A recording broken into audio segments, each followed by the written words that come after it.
ሰላም ናችሁ? እግዚአብሔር የተመሰገነ ይሁን። ጌታ ይባረክ። በቅድሚያ እግዚአብሔር የተመሰገነ ይሁን። ደግሞ ዛሬ ደግሞ በእነዚህ ጊዜያቶች ያገለግል መሪዎች ለፈቀዱ ነው አይደለም የሆነው። እነሱም እግዚአብሔር ይባርክ፣ እናንተንም እግዚአብሔር ይባርካችሁ።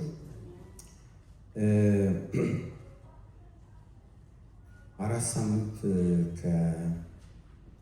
ከኢሱ ጋር የጌታን ቃል እንደተካፈላችሁ እንደተማራችሁ አውቃለሁ። ኤፌሶንን እሱ እንግዲህ በደንብ ደስ የሚል የእግዚአብሔር መንፈስ ያለበት መልካም ወንድማችን ነው። ተጠቅማችኋል? ነግረዋለሁ እንደተጠቀማችሁ። እግዚአብሔር ይመስገን። ኤፌሶን ከ1 እስከ 6 እሱ አስተምሯችኋል። እኔ ደግሞ ስለ መንፈሳዊ ጦርነት፣ ለመንፈሳዊ ውጊያ እንግዲህ ሰሞኑን ወደ ውጊያ ውስጥ ነው ሰተት ብለን የምንገባው። ትጥቁን በደንብ ያታላሉት ጎበዝ ሆናችሁ ወደ ጦርነት የምንገባበት ሳምንታት ነው የሚሆነው። እሱን ነው እንግዲህ ከኔ ጋር አብረን የምናየው። ሁላችንም መጽሐፍ ቅዱሳችሁን አውጥታችሁ ኤፌሶን ምዕራፍ 6 እሱ ጀምሮት ከተወው ማለት ነው ከ10 ጀምሮ ያለው ላንብብላችሁ። በቀረውስ በጌታና በኃይሉ ችሎት የበረታችሁ ሁኑ፣ የዲያብሎስን ሽንገላ ትቃወሙ ዘንድ እንዲቻላችሁ የእግዚአብሔር ዕቃ ጦር ሁሉ ልበሱ።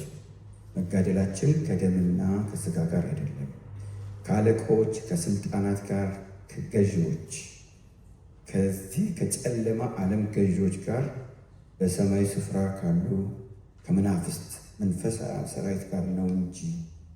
ስለዚህ በክፉ ቀን ለመቆም ሁሉን ፈጽማችሁ ለመቆም እንድትችሉ የእግዚአብሔር ዕቃ ጦር ሁሉ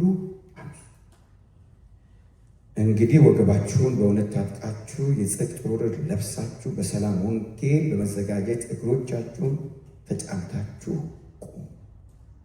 በሁሉም ላይ ጨምራችሁ የሚንበለበሉ የክፉውን ፍላጻዎች ሁሉ ልታጠፉ የምትችሉበትን የእምነትን ጋሻ አንሱ። የመዳን ርስ ቁር የመንፈስ ሰይፍ ያዙ፣ እርሱም የእግዚአብሔር ቃል። በጸሎትና በልመና ሁሉ ዘወትር በመንፈስ ጸልዩ። በዚህ ሐሳብ ሁሉ ስለ ቅዱሳን ሁሉ እየለመናችሁ በመጽናት ሁሉ ትጉ። በቀረውስ የሚል ቃል ታነባላችሁ። የቀረ ነገር አለ ነው።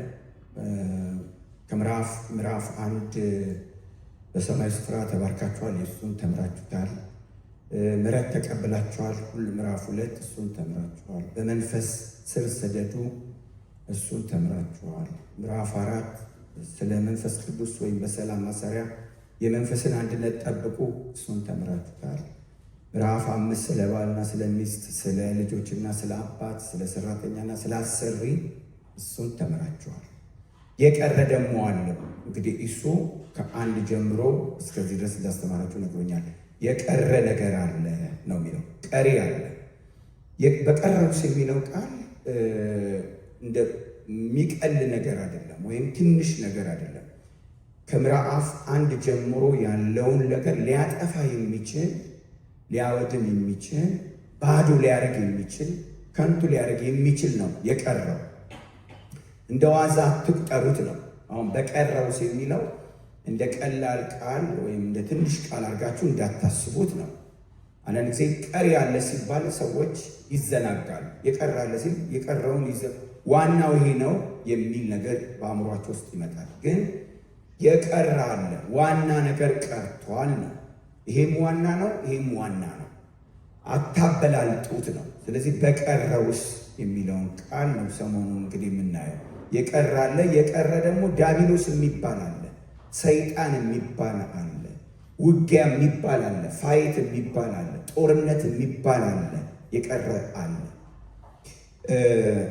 አሁን መንፈሳዊ ዓለም ቤት ውስጥ አንዱ ሰዎች የተዘናጉ ያሉት ነገር ስለ መንፈሳዊ ጦርነት ትምህርቱም ብዙም የለም።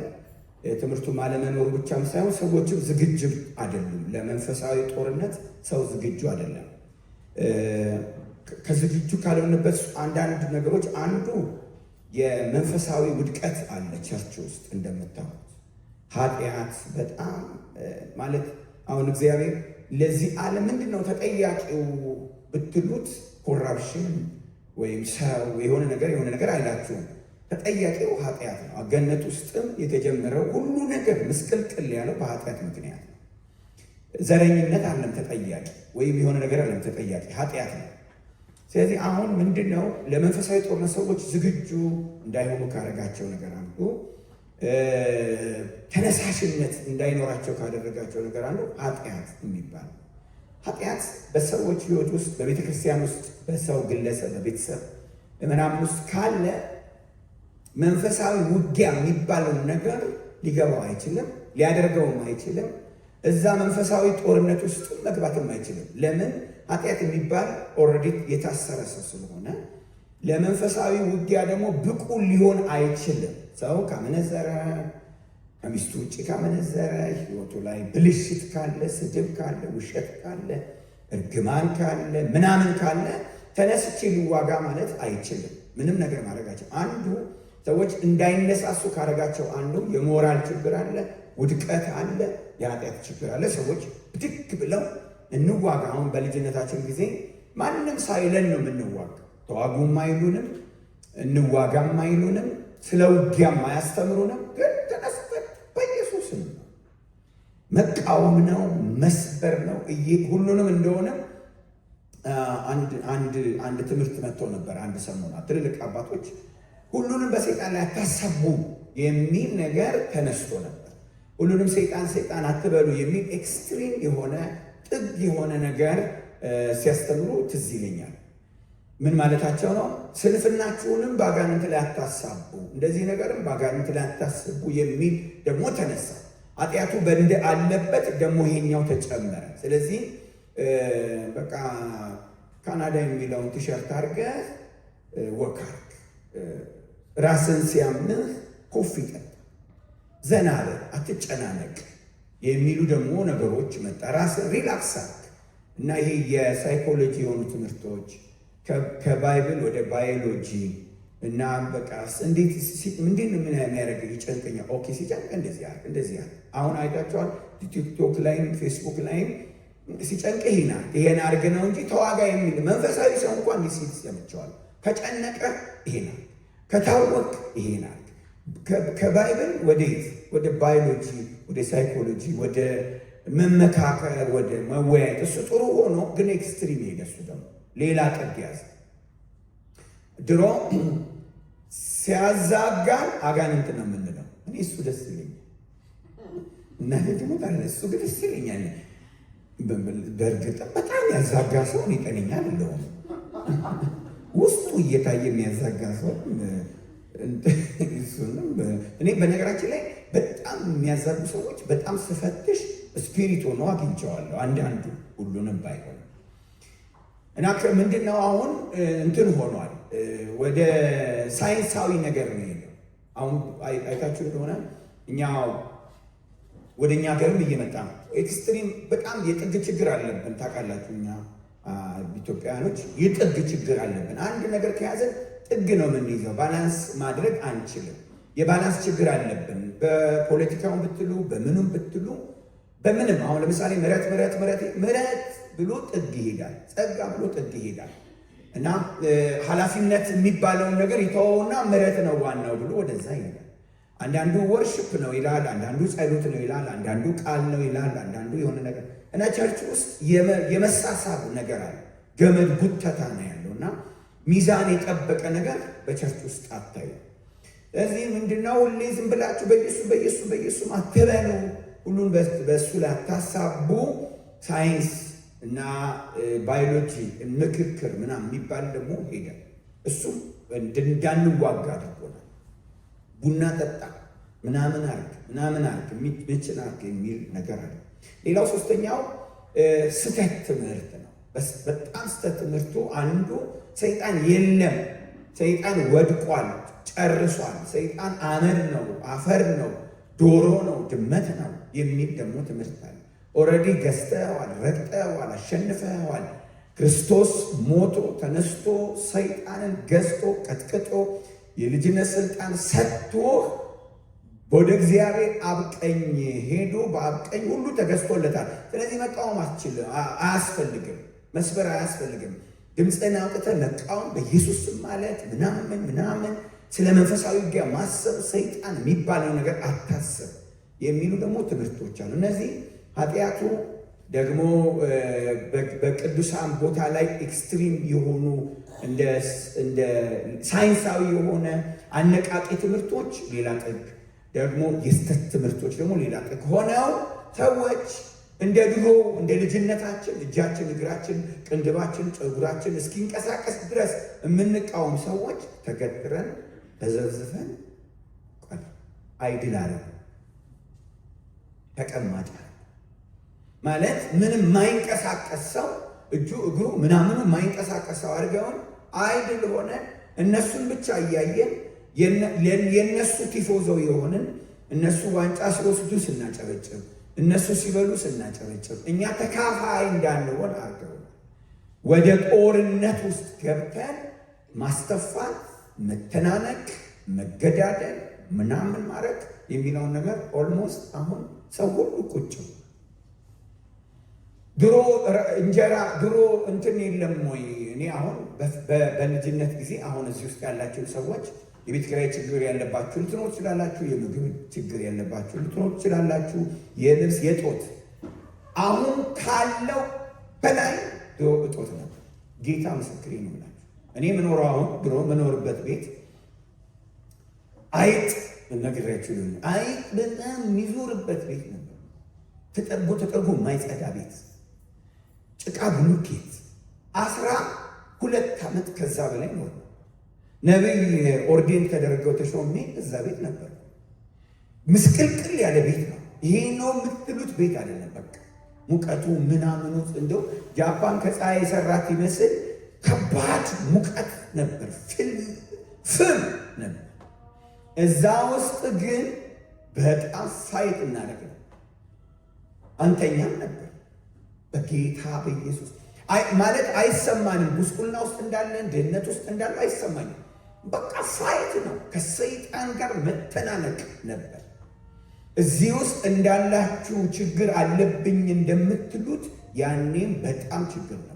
በጣም እንደሆነም የባሰ እኔ የምንበላበትን 15 ቀን የምንበላበትን ቀን አላውቅም ነበር። 15 ቀን ውስጥ ዳቦ ከበላን ጉድ ነው። ግን እንተናነቀ ፋይት ነበር የምናደርገው። እና አሁን ምንድነው ሰበቡ? ችግር ምናምን ሰበብ። በነገራችን ላይ መንፈሳዊ ዓለም ቤት ውስጥ በደንብ ስሙኝ። ምሳሌ ምዕራፍ 20 ላይ ያለ ቃል በብርድ ምክንያት የሚል በብርድ ምክንያት አላረሰም ይላል። በመከር ጊዜ ይለምናል አላገኘም። ምክንያቱ ብርድ ነው፣ ግን ምን አላረገም? አላረሰም። ምክንያቱ ብርድ ቢሆንም ግን አላገኘም። ስለዚህ ያመካኘ ያገኛል ማለት አይደለም። አያገኝም። ማመካኘት ወደ አለማግኘት ነው የሚያመጣት። እሷ ናት እንድትበላ ለእኔ ሰጠኝ ሚጥሚጣ አይነት ነገር ነው አዳም ያለው። እሷ ናት። ከዛ ደግሞ አይ እሱ ናት ሲባል እሷ ደግሞ እባቡ ነው ሲል ሶስቱንም አባረራቸው። በልውጡልኝ ብሎ ሶስቱንም ምክንያት የተጀመረው ገነት ውስጥ ነው። አሁን ላለመቃወም ፋይት ላለማድረግ ምክንያቶች ይበዙ ናቸው እና አእምሯቸው ሰዎች ብዙ ነገር ተፈጥሯል። እና መንፈሳዊ ውጊያ ውስጥ በጣም መግባት እንዳለባችሁ አሁን እኔ እሱን ነው ማነሳሳችሁ። ጦርነት ውስጥ ግብ ውስጥ እና ፋይት ውስጥ ካልገባን ብዙ ነገሮች ሊበላሹ ይችላሉ በህይወታችን ውስጥ እና እግዚአብሔር እንደው በደንብ መንፈሳችሁ ላይ እግዚአብሔር ይጻፈው በእውቀት። እኔ አሁን እውቀቱን አይደለም የምፈልገው። አሁን መጽሐፍ ኢንፎርሜሽን ጥሩ ነው፣ ግን ኢንፎርሜሽኑ ተግባር ላይ ካልሆነ እውቀት ብቻ ሆኖ መቅረት የለበትም። አሁን እዚህ በደንብ ሰፍሰፍ ብሎ የሚሰሙ ሰዎች የሆነ ቦታ ልጅ ያጫውታል። እኔ ቱቱቱቱቱቱ ሌላ ቦታ የሚያጫወትበት የለውም እንዴ? ወሬ የሚያው እንዳሉ ታውቃላችሁ። ይሄን ያውቁታል እኮ የሚት ይሄን እንትን አይደሉም። ይሄ እዛ ውስጥ የመግባት ስፒሪት የለም። ኢንፎርሜሽን ብቻ ሰው አስገብተው የሚያስወጡ አሉ። ሲገባ ይወጣ፣ ሲያገባ ለምን ይመጣል? ስራ አላቸው አይደል እንዴ? እንትን ውስጥ አይገቡም። አሁን እኔ መንፈሳዊ ነገር ስለ መንፈሳዊ ነገር አብረን ስንነጋገር እዛ ውስጥ ካልገባችሁ ምንም እንትን አለ ኮኔክት ካላደረገን ኤሌክትሪኩን ካለያዝ ነው አይደለም። ይሄ ቃል እዚህ ቃል ውስጥ መንፈስ አለ አይደለም፣ ኤሌክትሪክ አለ አይደለም። ካለያዘን አቃጠለኝ፣ ደነዘዘኝ፣ ነካኝ ምናምን የሚል ነገር ስሜቱ ምናምኑ ካልተፈጠረ ዝም ብሎ መነጋገሩ ጥቅም የለውም። እኛም እኔ በልጅ እንዲህ እርቦን እኮ እንነካ ነበር። ጌታ ምስክሬ 3 ቀን 2 ቀን ሙዋዝና ዳቦ እየበላን ያው የሚያስተምሩን ሰዎች ከአስተማሪነት መጥተው 72 ታስረን ሲሉ እንነካ ነበር። ቃል ሳይጠቅሱ ነበር የምንነካ፣ ግሎሪው ስለነበር ነው። መጽሐፍ ቅዱስ መንፈስ ቅዱስ ቤቱ ሞልቶት ነበር አለ የሚለው ሰው ከዛ ነው ሰዎቹ የተሞሉት። እና ይሄ የእግዚአብሔር ግሎሪ ውስጥ ስምጥ ብሎ ካልገባችሁ እንደውም እንደ ኢንፎርሜሽን ነው የምታደርጉት። በጣም እንደ ኢንፎርሜሽን ቴሱና እውቀት ኢንፎርሜሽን ነው አይደለም። እውቀት ሌላ ምንም እኮ ትርጉም የለም። እውቀት ለምሳሌ ዶክተር እውቀት አለው ግን ኢንፎርሜሽን አለው፣ ሲጃራ ያጨስ።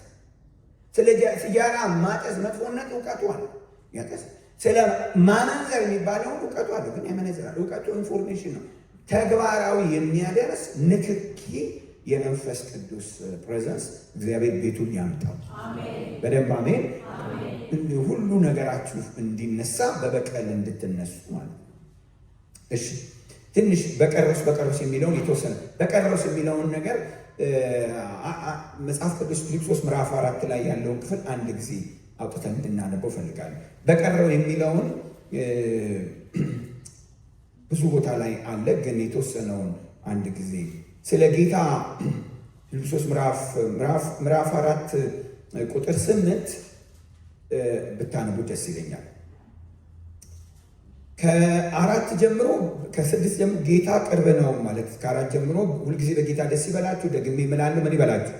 ደስ ይበላችሁ፣ ገነታችሁን ለሰው ሁሉ ይታወቅ፣ ጌታ ቅርብ ነው እያለ ይናገርና አእምሮን ሁሉ የሚያልፍ የክርስቶስ ሰላም ልባችሁና ሀሳባችሁን በክርስቶስ ይጠብቅ ይላል። ቁጥር 8 አንብቡት።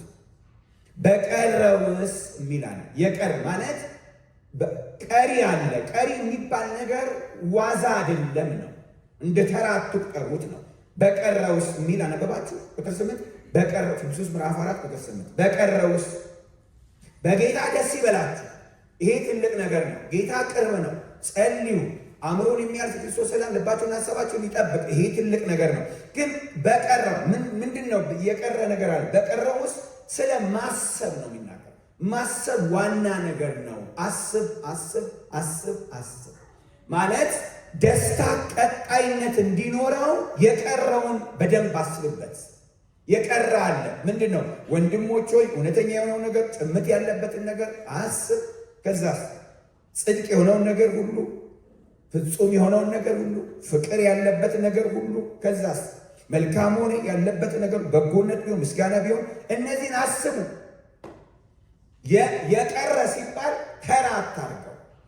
ደስታህን፣ ሰላምህን፣ ጸሎትህን የሚያስቀጥልልህ ነገር አንዱ ማሰብ ነው።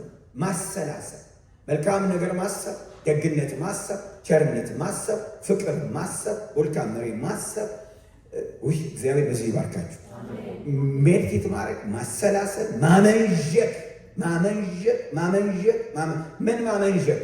ቃል ማመንዠት፣ መልካም ነገር ማመንዠት፣ ደግነት ማመንዠት፣ ንጽህና ማመንዠት ማለት ሰው በደም ውስጥ አይደለም ህይወት ያለው ልክነኛ አለ ማለት የተበላሸ ነገር ሲበላ ደም ውስጥ ሲበላ ደሙ ይመረዛል። ከዛ ታይፈስ ወይም ታይፎይድ ይባላል። ስለፍለፍለፍለፍ ያለ ሰው ይሆን ተነሳንቆ መነሳት አይችልም። ድሃ ስለሆነ ሳይሆን የማይቆመው የተበላሸ ስለበላ። እንዳልኳችሁ ሳንበላ እጃችሁን ዘርጉ ሲሉን አይመለስም እጃችን። እግዚአብሔር ምስክሪ ግቀጥ ብሎ ነው ድካም የለ ዝለ ለምን የተበላሸ አላሰብንም። ደግነት፣ ቅንነት፣ መሄድ አገር ምናምን ስለምናስብ ብርቱ ነው መንፈሳችን። ግልሙትና፣ ሴሰኝነት፣ ዘረኝነት፣ መከፋፈል፣ ስድብ የሚያስብ ሰው ይዝለፈለፋል። የተበላሸ እንደበላ ማለት። አንድ ጊዜ በህልሜ የምናየው ሰው ሁሉ ታይፈስ ይዞት ሲንከባለል አየሁ። ምንድን ነው ስል ጌታ ታይፈስ አይደለም ማለት አምፑላንስ ሞቶ ተዝለፍልፎ እግራቸው እጃቸው ቁሳ ይሰራየ። ምንድን ነው ስል የተበላሸ አስበው አለ። የተበላሸ ማሰብ በሽተኛ ያደርጋል። ከተበላሸ ምግብ በላይ በጌታ በኢየሱስ በዚህ መንፈስ እግዚአብሔር ይባርካል። ማውጠንጠን በጣም ትልቅ ነገር ነው። ስለዚህ አንዱ በቀረው እሱን ነው የሚለው። በቀር ደስታን የሚያስቀጥል ምናምን የሚያስቀጥል ማሰብ ነው። ተሰሎንቄ ላይ ሄደን ብናነብ ደስ ይለኛል። ሁለተኛ ተሰሎንቄ ምዕራፍ 3 አንብቡት። ምንድን ነው የሚለው? በቀረውስ የቀረ አለ። በቀረውስ ወንድሞች የጌታ ቃል እንዲሮጥ በእናንተ ዘንድ ደግሞ እንዲከበር እምነት ለሁሉ ስለማይሆን ከአመፀኞችና ከክፉ ሰዎች እንድንድን ስለኛ ጸልዩ። በቀረውስ ምንድን ነው የቀረ? ብዙ አስተምሬያቸዋለሁ።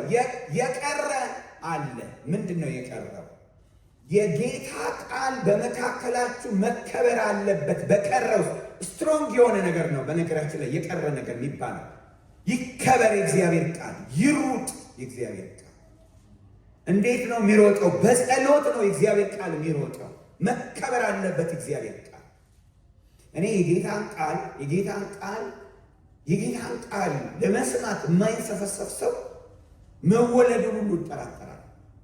ማለት ከተወለደ የሚበላው እሱን ስለሆነ ማለት ነው።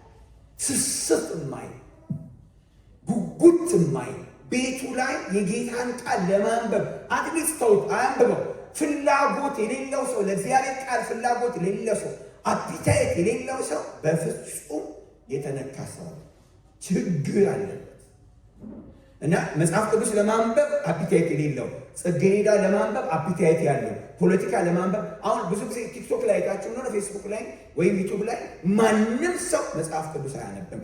ማንም ሰው ስብከት አይደለም የሚሰማው፣ የተቆራረጠች እሱ አጋንንት ነው። በነገራችን ላይ በጣም በነገራችን ላይ የልጆችን ሕይወት የሚቆርጥ ራሱ የተቆራረጠ የሚለው የሚቆራረጥ ነው። ራሱ ቲክቶክ የሚቆራረጥ ነው ማለት በፍጹም ለአእምሮ የማይሆን እንዴ። እኛ እኮ 3 ሰዓት ነው ስብከት የምንሰማው ድሮ ቁጭ ብለን 3 ሰዓት 2 ሰዓት እንሰማ እና በቀረውስ ምንድነው?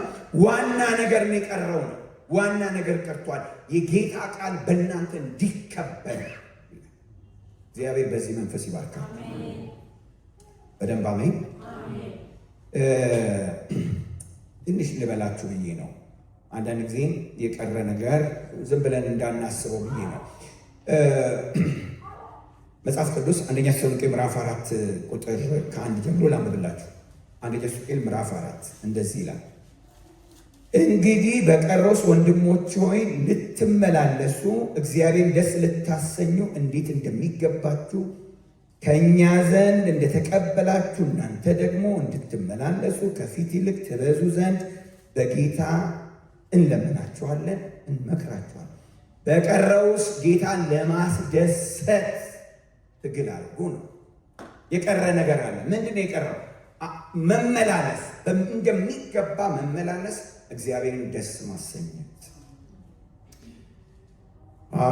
እናንተ ቤታቸው አንብቡት። ሁለተኛ ቆሮንቶስ ምዕራፍ 13 ቆሮንቶስ ምዕራፍ 13 ላይ በቀረውስ ወንድሞች ደህና ሁኑ፣ ንጹሕ ሁኑ፣ ተስማሙ፣ ተመካከሩ፣ በቀረውስ ደህና ሁኑ የሚለው እግዚአብሔር ይመስገን። በደንብ አሜን። ስለዚህ የቀሪ ሲባል እንደ ተራ ነገር አትቁጠሩት ለማለት ነው። ቀሪ የሚባል ነገር እዚህ ጋር የቀረ አለ። ማን የቀረው? ዲያብሎስ ቀርቷል። ዋና ነገር ቀርቷል። ላይፍ የሚያመሰቃቅል ብዙ ነገር የሚያበላሽ ነገር። እኔ አንድ ትንሽ ነገር ልንገራችሁ። በህይወታችሁ ውስጥ እንደው በደንብ ስሙ። በህይወታ አንዳንድ ጊዜ እንዳልኳችሁ እንደ ኢንፎርሜሽን ምናምን ሳይሆን እንደው መንፈስ ሆኖ እግዚአብሔር በውስጣችሁ ይክተት። ጠላት እንዳለ የማወቅ እንደ ኢንፎርሜሽን አይደለም ምናችሁ፣ እንደው መንፈስ ሆኖ ውስጣችሁ ጠላት አለብኝ ሰው ወደ ጦርነት ሊነሳ ሲል ጠላት እንዳለ ካላወቀ እንዴት አድርጎ ይዋጋል? ጠላት አለብኝ። እኔ አንድ ጊዜ ተኝቼ በጣም በእንቅልፍ ባህል ተኝቼ እንደ ሰው ነው የቀሰቀሰኝ። እንደዚህ አይነት አተኛኘት የለብን ማለት እኔ ተገልብጬ ልተኛ ተንፈራፈር እንዴት እኔ ራሴ በእኔ ይገርመኛል።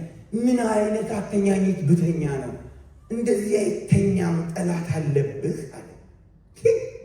ምንድን ግራ ገባኝ። ጠላት አለብህ፣ የጠላት ወረዳ ውስጥ ነህ አንተ ስትፈጠር ለውጊያ ነው የተፈጠርከው። ሌላ በቃ ልክ ስንወለድ ለውጊያ ነው የተወለድነው፣ ለጦርነት ነው የተወለድነው። እና ጠላት እንዳለብህ እወቅ ነው። ዝም ብለህ አትተኛ። ባላጋራ አለ የሚፈልጋል፣ በተገኘበት ይያዝ ይገደል ተብሎ አዋጅ የወጣብህ ሰው ነህ። እና ኖርማል አታርገው፣ ራስህን ላይፍህን ኖርማል አታርገው። እንደዚህ አይደለም የሚተኛው ነገር።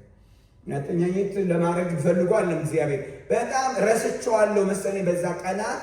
እኔ በጣም በመቃወም ነው አምናለሁ። በጌታ ኢየሱስ አሁን ድሮ ሁሉም በሰይጣን አታሰቡ የሚለው ኤክስትሪም ነገር ቢኖረውም አንዳንድ ሰዎች ጋር ስንፍናቸው ቢያሳቡ፣ እኔ ግን አሳብቤ በዛው እቃወማለሁ።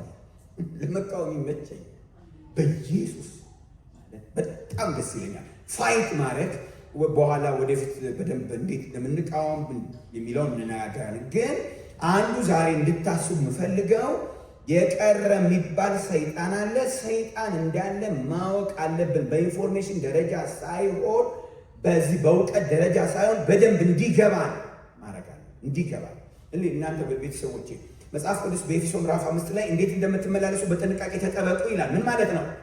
ሁሉ ፈንጅ ነው። ይሄ ዓለም የጨለማው ገዢ የሚመራው ዓለም ነው። የወደቀ ሰው ያለበት፣ የወደቀ ዓለም አለበት፣ የወደቀ ሰይጣን ያለበት ውስጥ ነው የምትኖረው። የጠላት ወረዳ ውስጥ ነው ያለኸው ነው። አትዘናጋ። አይድን አትሁን ነው። ሁለመና ይንቀሳቀስ። እግዚአብሔር እንደሱ አይነት ልብ እዚህ ቤት ውስጥ ከቶ ቤቱን ሞልቶ የሆነ ነገር እንድትሆኑ ፈልጋለሁ። ሁለመናችሁ እንዲንቀሳቀስ። እኔ የማይንቀሳቀስ ፓርት የለኝም። መናፍስት የሚባል ነገር ሰው ካስተማሪ ሁለመና ነው የሚንቀሳቀስ። በቃ በደንብ ነው የምንቀሳቀስ። ይሄን ደግሞ እግዚአብሔር የፈጠረው እኔ ውስጥ እኔ አይደለም። አንዴ ሁላችሁም እንድታነቡት የምፈልገው ቃል አለ በመጽሐፍ ቅዱሳችን ላይ ዘፍጥረት ምዕራፍ 3 ቁጥር 15 ማለት ወንጌል የተጀመረው እዚህ ጋር ሁላችሁም እንድታነቡት ፈልጋለሁ። ዘፍጥረት ምዕራፍ 3 ቁጥር 15 በአንተና በሴቲቱ መካከል በዘርና በዘሯ መካከል ጠላትነትን አደርጋለሁ፣ እርሱም ራስን ይቀጠቅጣል፣ አንተም ሸኮናውን ትቀጠቅጣለህ። በአንተና በማን መካከል? በሴቲቱ መካከል ምን አደርጋለሁ? ጠላትነትን ያደረገ እግዚአብሔር እኔ አይደለም። ተጣሉ ማለት ሰይጣን ትዝ ይላችኋል። ሰይጣን ሄዶ ሔዋንን ከማን ጋር አጣላ? ከእግዚአብሔር ጋር። እግዚአብሔር ደግሞ እኛን ከማን ጋር አጣላ? እሱ አጣላ፣ እኛን ደግሞ እሱ አጣላ። ተጣጣለ። መጠላላት ታውቃላችሁ። ዘፍጥረት እዚህ የተፈጠረ አጣላ። ያጣላን እግዚአብሔር ነው። ጠላትነትን አድርጌያለሁ። ሊታረቅ የማይችል የዘመናት ጥል ነው የተፈጠረው። ሰው ነፃ ፍቃድ ስላለው የራሱን ሊያደርግ። በነገራችን ላይ ጦርነቱ እንዲረዝም ያደረገው የሰው ማንነት ነፃ ፍቃድ አለው። ከፈለገ ከሰይጣን ጋር ይሆናል፣ ከፈለገ ከእግዚአብሔር ጋር ይሆናል። ስለዚህ ለምሳሌ እባብን ገላችሁ ቀጥቅጣችሁት አፈር ካበላችሁት ይነሳል። ሰው የስጋዊነቱን ካበላው ሰው ሊነሳ ይችላል። እግዚአብሔር ግን ዋናው አጀንዳው በነገራችን ላይ ዋናው ትልቁ ወንጌል የተጀመረው እዚህ ጋር ነው። በረከትም መርገምም ነው። መርገሙ ትቀጠቅጣለህ፣ ደግሞ በረከቱ ደግሞ ይቀጠቅጣል፣ ሸኮናህን ይነካካሃል። አጣላን ያጣላን እሱ አንድ እዚህ ቦታ ላይ አንብቡት። በአንተና በነገራችን ላይ ሁለት ዘር አለ። አንደኛው የሴቲቷ ዘር፣ ሁለተኛው የማን ዘር? የእባቡ ዘር የሚባል ሁለት ዘር ነው ያለው። ትዝ ይላችኋል በመጽሐፍ ቅዱሳችን ላይ እናንተ ቤታችሁ አንብቡት። በማቴዎስ ምዕራፍ 13 ላይ በጣም የሚያስገርም ቃል አለ። የእግዚአብሔር ልጆች ቁጥር 38 ስታነቡ 37 የእግዚአብሔር ልጆች ይላል ዘር፣ ከዛስ የዲያብሎስ ልጆች ዘር ይላል። ሁለት ዘር ምዕራፍ 13 ያስተማረን ማቴዎስ ሁለት ዘር አለ። የሴቲቷ ዘር አለ፣ የእባቡ ዘር አለ። ማቴዎስ ላይ ይህንኑ ነው የጠቀሰው። የእግዚአብሔር ልጆች ዘር የሚባል አለ፣ የዲያብሎስ ልጆች ዘር የሚባል አለ። እዚህ ዘር ውስጥ የገባ ነው በመወለድ ነው። ኢየሱስ ክርስቶስ ተወለደ አይደለ? መጥቶ ተወለደ። እኛ ደግሞ እሱን አምነን ተወለድን። እዚህ ዘር ውስጥ ገባን። እዚህ ዘር ውስጥ የገባ ነው ለመዋጋት ነው፣ ለያለ ጦርነት ለማድረግ። ልክ ስንወለድ እዚህ ዘር ውስጥ ስንገባ በዘሩና በዘሩ መካከል ጠላትነትን አደርጋለሁ ተዋጉ አለን፣ እንዋጋለን። ውጊያው የሚቆም አይደለም፣ ረጅም ነው ውጊያው። እና መንፈሳዊ ውጊያን እንደ ቀላል እንዳንቆጥር እና እግዚአብሔር ኮንሸስ እንዲያደርገን እንደው ጌታ እንደው ይርዳችሁ በደንብ አሜን። ፋይት እንድታረግ አንተ ኮዲ ተጣብቆ ነበር የሚዋጋ ማለት እግዚአብሔር ስላጣለኝ ያንን ነገር ስለተፈጠረ በጮል እንደዚህ አይነት ነገር እንዳልኳችሁ በጣም አሁን ኦልሞስት እኔ የሚቃወም ሰው በኢየሱስ ክርስቶስ ስም ብሎ የሚቃወም ሰው ሰምቼ አሁን መቀነስ አይደለም ጠፍቶ ጌታ ምስክሬ ይዞ ነጋው ሚልም ሰው የለም። ትምህርቱም የለም። ዝም ብሎ ኢንፎርሜሽኑ ነው እንጂ ትምህርቱ ስፒሪቱ የለም። እሱ ስፒሪት ነው እዚህ ቤት እንዲመጣ በኩላችሁ አሜን። መንጠቅ፣ መያዝ፣ መዋጋት፣ ማፍረስ፣ መበተን ያስፈልጋል። እሺ ጳውሎስ ነው እንግዲህ በቀረውስ ሲል ምን ማለቱ ነው? በጥሩነት ብቻ አይጠፋም ሰይጣን ነው አንዱ ትርጉም። ቤተሰቦች ሰው ጥሩ ስለሆነ ብቻ አይባረክም ወይም መንፈሳዊ ዓለም ውስጥ ሊገባ አይችልም በጨዋነት ብቻ። ለምሳሌ እሱ ያስተምሩናል። በአብ ቀኝ ተቀምጣችኋል፣ ምሕረት አግኝታችኋል፣ ስር ሰዳችኋል፣ የሰላም መሰሪያ በመንፈስ አንድነት ጠብቁ የሚል በጣም ብዙ ትምህርት ይዞ አስተምሯል። ባልና ሚስት ተዋደዱ፣ ተገዛዙ። አባቶች ልጆቻችሁን አታስቆጡ፣ ልጆች ደግሞ ወላጆቻችሁን ታዘዙ። ባሪያዎች ሆይ ጌታን እንደማስደሰት ነው ስትሰሩ። ጌቶች ሆይ ባሪያዎቻችሁን ደግሞ እንደሚገባ አድርጓቸው ምናምን የሚለው ኤፌሶን ውስጥ ብቻውን አያወርስም ነው። ጦርነት ጨምርበት። ቤተሰቦቼ እንትን ብቻ ለምሳሌ ንጽህና ብቻ እኔ አሁን በቀደም ለልጄ እየነገርኩት ነበር። ያው አልኩት አቤት ሲጃራ ለማጨስ ድራጋ ለማጨስ ደግሞ ክፉ ሰው አለመሆን፣ እኔ ቤተሰብን ማክበር፣ እኔን መውደድ፣ መታዘዝ፣ ንጹህ ጥሩ ልጅ መሆን ብቻውን አይበቃም።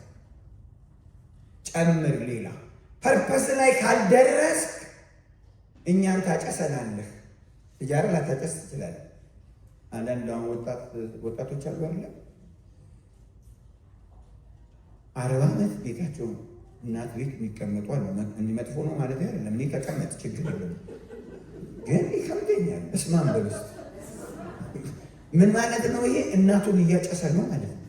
አላጨሰም ሲጃራ። እናቱ ስትወጣ ስትገባ ልቧ ይወድቃል።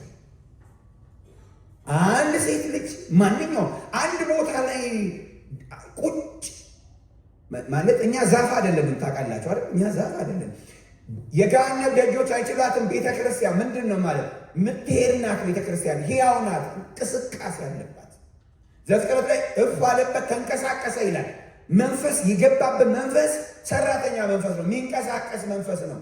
ጉልት የሚያደርግ መንፈስ ይሄ በስማን በል አይደለም የሚያደርግ እኔ የማውቀው መንፈስ እኔ የማውቀው የወረደብኝ መንፈስ እንደዚህ ምናምን አንዳንድ ጊዜ ለልጄ እስከታች ሳገኘው አንዳንዴ ሳገኘው በልለዋል። እንዴት ይለዋል ለኛ 17 ዓመት በልለዋል እንዴት ይለኛል። ያው እነሱ ደግሞ እውቀቱ ምናምን ስለልጅ ዝም በለ በቃ እንደዚህ እንቅስቃሴ ግትር ሲል ራሱ ቤቱ ደስ አይለኝም እንኳን ቸርች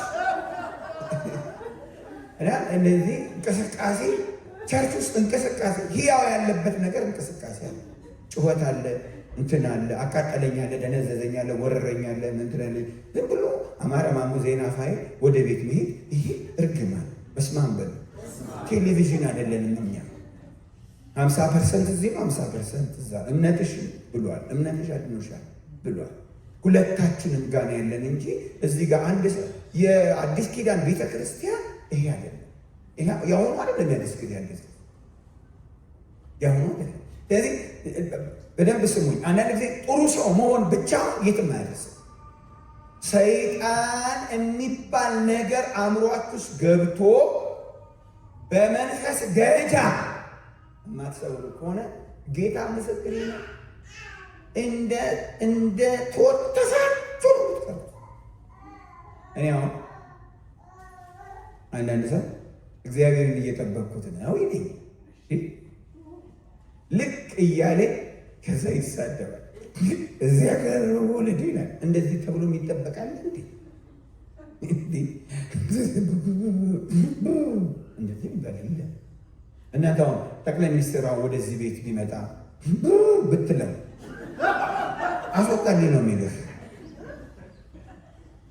ለብሰህ አምረህ እየሳቅ ወይ ትልቅ ማለት ነው።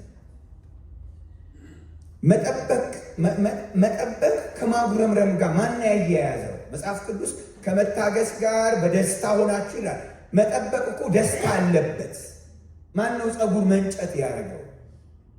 ከጥንት ጀምሮ የምትጠበቅ ነው ይላል እግዚአብሔር ቃል። እግዚአብሔር የሚጠባበቁ ኃይላቸውን ያድሳሉ። መጠበቅ ማን ነው መበሳጨት ያደረገው? መጉረምረም ያደረገው ማን ነው? አይ በጣም ሰዎች የተሳሳተ ነገር ውስጥ ነው ያሉት። የተሳሳተ ትክክለኛ ለምሳሌ ዳንኤል በ17 ዓመቱ ነው ታውቃላችሁ አይደለም? በ16 በ17 ዓመቱ ነው ይላሉ መጽሐፍ ቅዱስ የሚማሩ ሰዎች የተማረከው። በዛን ሰዓት ላይ ብላ ሲባል አልበላም እረክሳለሁ። ምዕራፍ 2 ህልም አየ፣ እንደምታውቁት ተአምር ሆነ። ምዕራፍ 3 ጓደኞቹ እሳት ውስጥ ገቡ፣ ተአምር ሆነ። ምዕራፍ እየሄደ እየቀጠለ ምዕራፍ 6 እንደምታውቁት ከአንበሳ አፍ ዳነ። ምዕራፍ 9 በ90 ዓመቱ ሲጾምና ሲጸልይ ነበር ይላል። 90 ዓመት ላይ ይህ ሁሉ ማለት በነገራችን ላይ ከአምላኩ ሕግ በስተቀር አንድም ሰበብ አልተገኘበትም ይላል ዳንኤል። ንጹሕ ነው ዳንኤል። የሚገርም ሰው ነው ዳንኤል። ንጹሕ፣ ለጓደኞቹ ሁሉ የሚተርፍ ሰው ነው። የሚጋፈጥ ሰው ነው። የሚጸልይ ሰው ነው። በቀን 3 ጊዜ ይጸልያል፣ ስራ ቢዚ ሆኖ እንኳን። ከዛስ ምዕራፍ 10 ሚካኤል መጣና ገብርኤል ይመጣል መጣና ሰማይ ተዘግቶብሃል። ለምን ተዘግቶብሃል? የጸሎት መጀመሪያ ነበር መልስ የመጣው፣ ግን ተጠርቅሞብሃል አንተ ላይ። እኔ በቃ ምን አጠፋው? ከ17 ዓመት ጀምሮ መጸልይ አረክስም ያልኩ ሰው እንደገና ከአምላክ ሕግ በቀር በቃ ሁሉ ሰበብ የማይገኝብኝ የተወደድክ ብለህ የጀመርከው ራሱ ትንቢቱን የተወደድኩ ነኝ የተወደድክ ብለን የጀመርከው አበርትታ አንስታ አውረተኸኝ ተዘጋ የምትለኝ ምንድን ነው? ኧረ ተዘግቶባት ተጠርቅሞ በኋላ 21 ቀን የተዘጋብህ እንደሆንም ሚካኤልን ትቼ ነው የመጣሁት፣ እሱ እየተዋጋ ነው ምናምን እኔ ላይ ይዘጋል። አዎ አንተ ላይ ይዘጋል። ተዘግቶብሃል። በንጽህና ብቻ የሚሆን ነገር የለም። ጦርነት ጨምር። ጥሩ ነው ንጽህና፣ ጥሩ ነው ጸሎትህ። አጋንንት ሰይጣን የፋርስ አለቃ ብለህ ስበር ከኛ ጋር ፋይት አለ። ጦርነት አለ። ጸጥ አትበል። እንትን አትሁን። በቃ ጸጥ አትበል። የሆነ ነገር እንትንን ጽድቅን እየቆጠርክ ዝም አትበል። ጸሎትን እየቆጠርክ ዝም አትበል። አሃ አለ ለካ ፋይት የሚያደርገኝ ብለህ ደግሞ ወደ ጦርነት ግባ። እሱ ልብ ሊኖረን ያስፈልጋል። አንዳንድ ሰዎች ጥሩ ልጆች ናቸው፣ ግን ተዋግተው መውረስ አይችሉም በጥሩነታቸው ብቻ። በነገራችን ላይ ጥሩነት ወሳኝ ነው፣ በጣም ወሳኝ ነው። ከጥሩነታችሁ ጋር አብሮ ጦርነትን ጀምሩ ነው። በደንብ አሜን። ፋይል ሶስተኛው ጳውሎስን ትዝ ይላችኋል። ኤፌሶን መኑን አይተናል፣ ያኔን አይተናል። ራሱ ጳውሎስ ራሱ በግሉ ትዝ ይላችኋል። እኔ ክርስቶስ እንደመስል እናንተ ማንን መስል? ይህን መስል። ሰው ያላየው፣ ሰው ያልሰማው፣ ሰው ያልደረሰበትን ደርሻለሁ፣ አይቻለሁ፣ ምናምን አለ። ከዛ በጣም ብዙ ወንጌል እንግዲህ በጣም የሰበከው እሱ ነው። አንዴ እንደዚህ ያለ ሰይጣን ከአንዴ ሁለቴ ጎተተኝ። እኔ እንደሆነ ጳውሎስ ምንድነው እኔን ጳውሎስን ነው የሚለው። እኔን ጳውሎስን ከአንድ ሁለቴ ሶስቴ ጎትቶኛል። እንደዚህ ንጹሕ የሆንኩትን ጳውሎስን ጎተተኝ አለ። ያዘኝ፣ ወደኋላ መለሰኝ አለ። አዘገየኝ አለ። ሶስተኛ ሰማይ ሄድክ ሰው እንደሆነ እግዚአብሔር ይባርከው ጳውሎስን። አውቆ ነው ለእኔ ብሎ ነው አይደለም መስፍን አንተን መጎተት እኔንም ጎትቶኛል። አንተን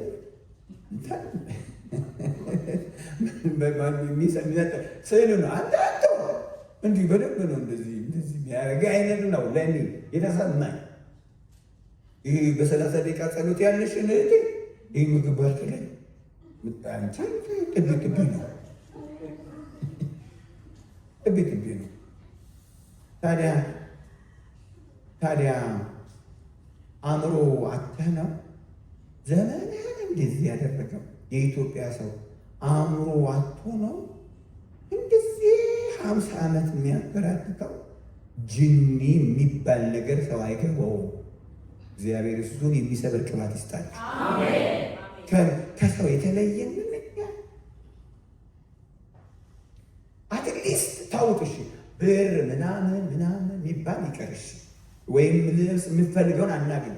ስፒሪቹዋል ዓለም ለምንድን ነው ማናገኘው? ደስታ፣ ሰላም፣ እረፍት፣ ትንቢት፣ ራእይ፣ ህልም፣ ጸሎት፣ ልሳን፣ እሱም ጠፍቶ ብሩም ጠፍቶ እስማን በሉ እንዲህ ደግማችሁ በስማን በሉ። እሺ ብር ይጥፋ፣ ልሳን አብሮ ይጥፋ፣ ነፃ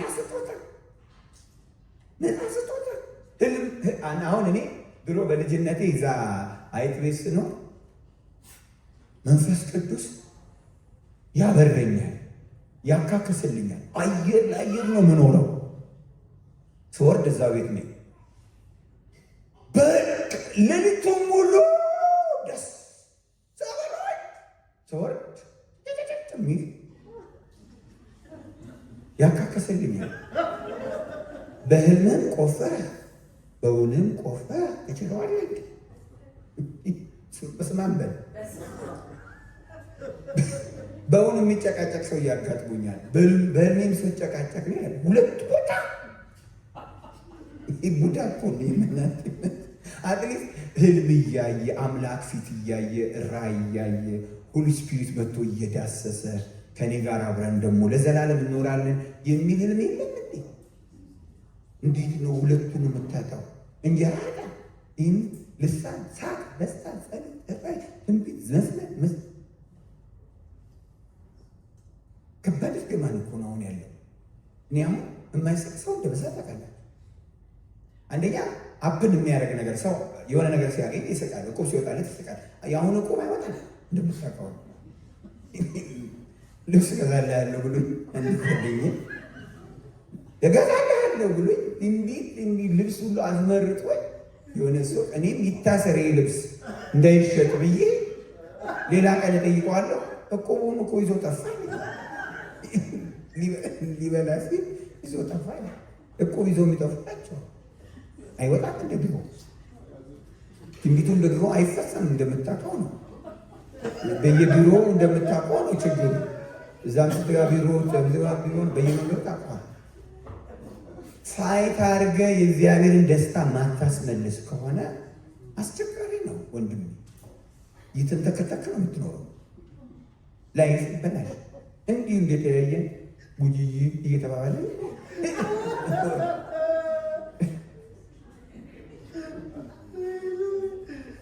እኔ ዛሬ መመረቃችሁ በእንደዚህ ብቻ አይደለም፣ ጦርነት እንድትጨምሩበት በደንብ አሜን። ሰይጣን ለምሳሌ ዳመናው ይከተላቸው ነበር ይላል። ልክ ዳመናው ይከተላቸው ነበር ይላል። ከዛስ እባቡም ነበር የሚከተላቸው። የሚከተለኝ ያለ ብለህ ማታስብ ከሆነ ትዝ ይላቸዋል። ዳመናው ብቻ አልነበረም፣ ትዝ ይላቸው እባቡም ከየት እንደመጣ አላውቅም ነደፋቸው ይላል። ለከፍ ሁለቱም ነው የሚከተላቸው አለ። የሚከተለኝ የሚያበላሽ ነገር የሚያጠፋ አለ። እግዚአብሔር በዚህ ቅባት ይባርካል። አሁን በወንድማችን ሳቅ ራሱ አጋንንት ቢወድቅ ማለት ደስታ አንጎልስም ወይ ነው። አፌን በሳቅ ሞላ። እሺ እንጀራ ትጉረስ ይዛ ሳልመን የሰው ስም የሚመስለው አሳ ነው። ግን ሳልመን አሳ ምናምን አንጉረስ። አፌን በሳቅ ሞላ። ሳቅ አይሞላውም ወይ? እርስ የተፈጠረው አጥንት ለመጋጥ ብቻ ነው ወይ? ወተተኝ፣ አቆመኝ፣ አዘገየኝ፣ ያዘኝ፣ መለሰኝ ይላል ትልቁ አንተ ቲክቶክህን ቀንን ሙሉ እያየህ አይነ ሲቀላ በድህነትህ ትራኩማ መነጽር መግዛት የማይችል ቤተሰብ ይዘህ መነጽር ውድ እንደሆነ ታውቃለህ። እግዚአብሔር ምስክር፣ አሁን መነጽር ተጠይቆ 50 ሺህ ገብቷል። ታቃጥለዋለህ አይነ ይህ ለቀን ተነዳን አይደለም የሚለው ቲክቶክ ለቲክቶክ ለቀን ተነዳን። እኔ ዛሬ ኮንሽስ ሆናችሁ ጠላት አለብኝ የሚለውን ነገር እንድናስብ ነው። ለዛሬ ሁላችሁ መጽሐፍ ቅዱሳችሁን ውስጥ ያወጡትና በአንደኛ ቆሮንቶስ ምዕራፍ 9 ቁጥር 26 እናንብብ። አንደኛ ቆሮንቶስ ምዕራፍ 9 ቁጥር 26 በጌታ በኢየሱስ ክርስቶስ ስም ይሄ መንፈስ አለ። የኔ ቤተሰቦች አንዴ ስሙኝ። ሰይጣንን ጋራ ስር የሚያደርጉ ሰዎች እንዳሉ ታውቃላችሁ። ጋራ ስር የድሮ የጥንቆላ አይነት ነገር ልክ ቸርች ሲገባ ልክ ቸርች ሲገባ ሰይጣን ውጭ የሚጠብቀው በቃ ግባና ስትወጣ ይዛለሁ። በስመ አብ በል ውስጥ እዚህ ቤት ነው ሰይጣን ይሄ በደንብ አለስ እዚህ በደንብ የትጋ ቁጭ እንዳለ አላውቅም እንጂ በደንብ አለ። አንዳንድ ሰው ቸርች ላይ በቃ ሰይጣን እዛ ውጭ ነው። እዚህ አይደለም እኮ እዚህ ቸርች ውስጥ አይደለም። ገነት ሰይጣን ነበር ይላል። ገነት ከነበረ እዚህ ቤት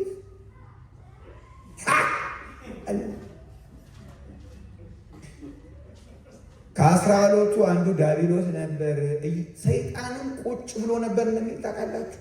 ሰይጣን ጌታ ኢየሱስ ክርስቶስ እያስተማረ ሰይጣን ቁጭ ብሎ ነበር ይላል። ቁጭ ብሎ ኢየሱስ እያስተማረ ሰይጣን ቁጭ ካለ እዚህ ያለ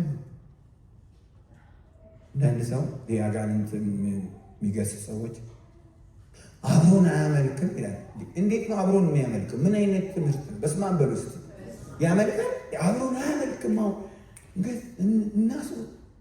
እና እነሱ ሊያጸዱት ነው ቤቱን የሚፈልጉት። ሃሌሉያ! ጸዳ አይጸዳ? እንዴት ነው ቸርች? ፓርቲ ቤት እኮ አይደለም ሰይጣን። ፓርቲ ቤት እኮ የራሱ ነው። እዚህ ነው የሚፈልገው እሱ። ትዳር የለውም። ሁሉ ነገሩ እዚህ ነው። በቃ ሁሉ ነገሩ እሱ። በር የሚዘጉበት እንዳሉ ታውቃላችሁ። ሰይጣን ቁርጠን ዝጊበት። መንፈስ እኮ ነው ሰይጣን። መንፈስ እኮ ነው። ሁሉም የሚሉ አሉ። አእምሮ በጣም ሰይጣን መንፈስ ላይ እንዴት ትቆልፋለህ? በጣም እንግሊዝ ውስጥ ትልቅ ስራ የሰራ በጣም ኃይለኛ ነገር ያደረገ ትልልቅ ስራ የሰራ ሰው ተኝቶ ሰይጣን ገባ በቤቱ ሰተት ብሎ ገባ። ታሪክ የቀየረ ነው። እንግሊዝ ታሪክ በሱ ተቀይሯል ይባላል። ሰይጣን ሰተት ብሎ ገባ። ከበደ። ማን ነው የገባው ብሎ ገለጥ ሲያደርግ ሰይጣን አንተ ነህ እንዴ? እኔ እኮ ሌላው መስሎኝ ነበር ብሎ ኢየሱስ ክርስቶስ ሞቶ ተነስቶልኛል ብሎ እንደገና ተኛ ይባላል። ግን እዛ ትልልቅ ተአምር የሰራ ሰውዬ ሰይጣን ገባ። ሰይጣን መንፈስ ስፒሪት ነው። በአይን የማይታይ መንፈስ ነው። የጨለማ መላእክት ነው። የወደቀ መልአክ ነው። ይዞራቸዋል የሚለው ምንድን ነው? ምን ይዞ መጽሐፍ ቅዱስ እንደሚያገሳ አንበሳ ይዞራችኋል ይላል። ይዞራችኋል ማለት ውጭ ነው እንዴ ይዞረን? እዚሁ እኮ ይዞረናል እንዴ? ቸርች ውስጥ ነገር አስበህ አታውቅም እንዴ? በመታወት ብለህ አታውቅም። ለነገር እኔ ቸርች ውስጥ የተጣሉ ሰዎች አውቃለሁ። ባምቧ ጠርሙስ እንዴት እንደመጣላቀም ሲፈነቀቅ ጌታን ተቀብዬ በልጅነቴ ቸርች ውስጥ በቦክስ ሲመታቱ አውቃለሁ። ታዲያ ማን ያማታቸው? ውጭ ቆየው ነው ነበር። አንተ ቸርች ውስጥ አንዳንድ ቦታ እኮ ኮንዶም እየተገኘ ነው በአሁኑ ሰዓት። ቸርች ቢሮ፣ ቸርች ሽንት ቤት ውስጥ ወጣቶች የተለያየ ቦታ ስሙ። ቸርች ገነት አለ። ፋይት የሚደረግበት ቦታ በደንብ አሜን።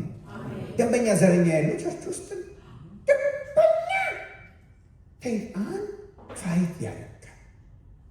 መንፈስ እግዚአብሔር አይናችሁን ከፍቶ እኔም አይዶን ነው ይሄንን ወር የሆነ ነገር የሚያገኙ ልጆች አሉ። ጮክላችሁ አሜን። ዝም ብላ እየሄዳል ነበር ተቀምጣችሁ ማታርፉ ልጆች እንዲህ እግዚአብሔር አምላክ ዛሬ እንደው እረፍት ያሳጣችሁ። መጽሐፍ ቅዱስ እረፍት አትስጡት አይደለም የሚለው? እረፍት አትስጡት፣ አታሳርፉት። እረፍት እስከማንሰጥ ድረስ አምላክ እንዲነሳ እባቡን እንዲሰብረው ጨኩላችሁ አሜን።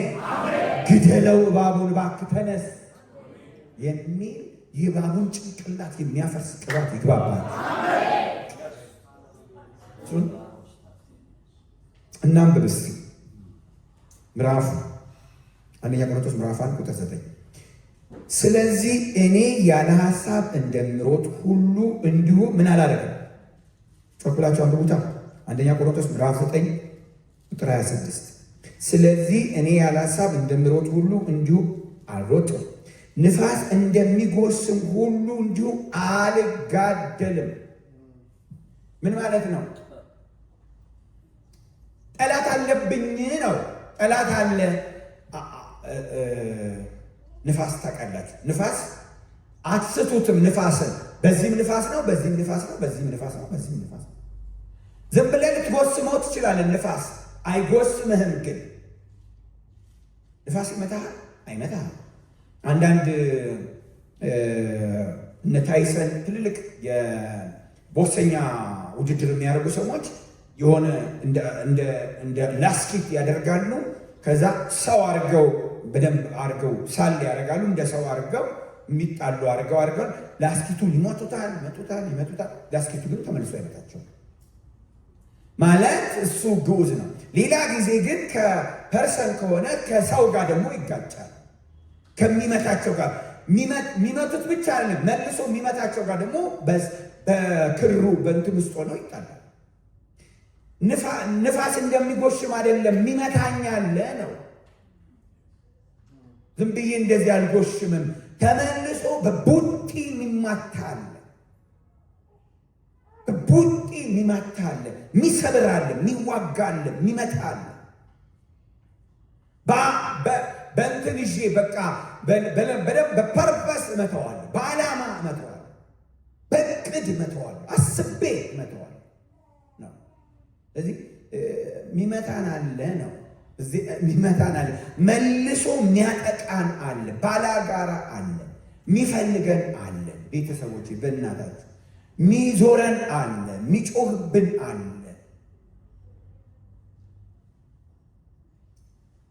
እኔ አሁን በአጋንንቶች ሲኦል ውስጥ የኔ ፎቶ አለ። ይሄኛው ፎቶ ይሁን አለና አላውቅም። ዝነጥ ብዬ ግን አለሁ እታወቃለሁ። አብረቅርቄ የሚመስለኝን ነው የምነግራለሁ። በትልቁ ተለጥፎ አለ። ትዝ ይላችኋል የሐዋርያት ሥራ ላይ በቦክስ እየመጡት ያሉት ነገር አጋንንቶቹ ኢየሱስ ፎቶኛል፣ ጳውሎስም ፎቶዋል፣ እናውቀዋል፣ ሁለቱንም እናውቃቸዋለን። እኛ ጋር ፎቶአቸው የለም ብሎ እንዴት በጥፊ ድድ በድድ አድርጓቸው ጥርሳቸውን ሰባብረው እንዴት እንደሸኘ። መንፈሳዊ ዓለም ላይ እውቅና ያላቸው ሰዎች ይገባቸዋል። በነገራችን ላይ ስፒሪቹዋል ዓለም ላይ እታወቃለሁ የሚሉ ሰዎች አሉ። እኔ አሁን እንደምታወቅ ስለማቅ አለዘና እታወቃለሁ። ኢየሱስን ማውቃለሁ፣ ጳውሎስን ማውቃለሁ፣ መስፍንን አውቀዋለሁ። እኛ ጋር ይታወቃል። በእኛ ዘንድ እንቀጥቅጦ እንዲያርጉናል አይነት ነገር እታወቃለሁ። የሚታወቁ ሰዎች ስፒሪቹዋል ዓለም ላይ የሚታወቁ ሰዎች አይዘናጉም። እነዚህ ማዕረግ ያላቸው በጣም አዋጊዎች፣ ትልልቅ ጀነራሎች አይታቸዋል። በየትኛውም ቦታ ዝም ብለው አይገኙም። በጣም ኮንሽስ ናቸው። ይታወቃሉ። ይታወቃል። ማዕረግ ያላቸው በደንብ ነው የሚታወቁት። ደርድረውታላ። ዝም ብለህ አሁን እስራኤል ጋዛ ዝም ብለህ አትሄድም። በስመ አብ የእስራኤል ቀድ ዝም ብሎ ጋዛ ይሄዳል እንዴ? ዝም ብሎ ደናማድ ነው ብሎ ይቀነቀስለታል። ለባ እንትን ነው፣ ከባድ ነው። እዛ ጋር የኔ ቤተሰቦች እዚህ እንደምትታወቁ ካወቃችሁ ነው ጎበዝ የምትሆኑ። በተገኘበት እያዝ አጥፉት፣ አበላሹበት፣ ነገሩን አጥፉበት፣ ልጆቹን ያዙ፣ ጤናውን እንደዚህ አርጉበት የሚባል አዋጅ በእኔ ላይ እንደወጣ እዛ እንደምታወቅ ከገባችሁ እንዲህ ኖርማል አለ። እግዚአብሔር በዚህ ይባርካል። ጮኩላችሁ አሜን። ጴጥሮስን ኮንትሮል ያደረገ ስፒሪት እኔ እንዲሁ ነፃ ወጥታችሁ ፋይት ሃሌሉያ ሰይፍ መዛችሁ አሜን። እኔ እዚህ ዓለም ውስጥ ነው ምኖረው ፋይት አለብኝ ብለን እንደዚህ አይነት ነገር አሁን እንደው በምትወዱት አምላክ ንቅት ልትሉ ያስፈልጋል። ሁሉ አንዳንድ ጊዜ ሁሉን ነገር በሰይጣን ባናሳብብም ሰይጣን ግን የለም አንልም። አጣላ እኛን ደግሞ እግዚአብሔር አጣላን። ጥል ላይ ነን። ዳግም ስለተወለድን ጥል ላይ ነን። እንፈለጋለን በጣም። ይህን ዓለም ዝም ብላችሁ እንደዋዛ በእናታችሁ እንትን አትሁኑ። ጸጸት ጥያቄ መጠየቅ ነው። እግዚአብሔር በዚህ ይባርካል። ጮኩላችሁ አሜን። በመልካምነት አንድ ፓርት ነው። ጥሩነት እግዚአብሔር መፍራት አንድ ትልቅ ሀብት ነው። ደግሞ ጠላት አለብኝ ብሎ ደግሞ ብድግ ብሎ መነሳት ሌላ እግዚአብሔር በዚህ ይባርካል። በቀረውስ የቀራል። እናንተ ሰዎች በአብ ቀኝ ተቀምጫለሁ ብላችሁ አትዝናኑ፣ ተዋጉ። በሰማይ ስፍራ ተባርኬያለሁ ብላችሁ ተዋጉ፣ ፋይት አድርጉ ነው። ሀሳባችሁ ክተቱት፣ አታጥፉት፣ አትርሱት የሚል እግዚአብሔር በዚህ ይባርካል። ለምንድን ነው በጣም ለምሳሌ ዳዊት በዝሙት የወደቀው በ80 ዓመት ከዛም በላይ ሊሆን ይችላል። እና ለምንድን ነው ሰዎች ሰይጣን የሆነ ዘመን ላይ አያቆሙ ፋይት ማድረጉ አይትቸዋለሁ ሸምግሏል አይልም። ሽማግሌነቱ ላይ እንኳን እንዲያመነዝር እንዲገድል አድርጎት ክፉ ዘር ቤቱ እንዲገባ አድርጎ ልጆቹ እስኪሞቱ ያልሞተ ህዝብ የለም። ወደ 80 ሰው ነው የሞተበት። በጣም ብዙ ሰው በዛች ነገር እና ሰይጣን የሆነ ቦታ ላይ የሚተወን አይደለም። ጠላትነቱ እስከ መጨረሻው አድርጌያለሁ የተባለው እስከምንሄድ ነው። እሱ እስኪታሰር ነው። እግዚአብሔር አእምሯችሁን ይክፈታል። ኮሽ በእናታችሁ ነቃ ያለ ነቃ ያለው በውስጥ ነቅ ያለ ብንን ያለ ምናምን የሚጮህ ሰው ሆናችሁ በእነዚህ እንግዲህ 4 ሳምንት መጮህ ጮክላችሁ አሜን ሪ ማለት